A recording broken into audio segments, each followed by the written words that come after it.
Buenas, soy José Soto, escritor sanlorenzano, y esto es para el Día del Poeta Paraguayo.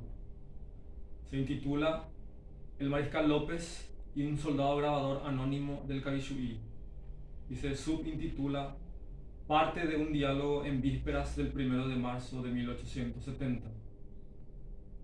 Del Butrusú es la cima, no puede ser lo que mis ojos miran. Doctor Francia, don Carlos Mariscal, ¿es la fiebre del cólera o un sueño? Vos, señor, aún estás. No importa, natalicio, pronto será todo, ya fue. Nuestro amado Paraguay irá al Calvario también. Escucha, la primera gran sombra cerró las puertas para que la cristera y augusta hispanidad no muera.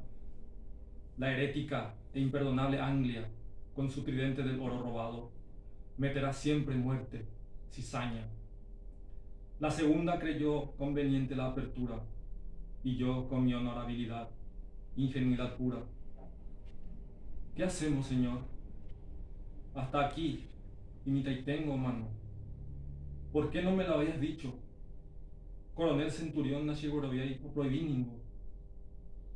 El Cabichuyo Pama, Añandé Paraguay, Coanga. Gracias.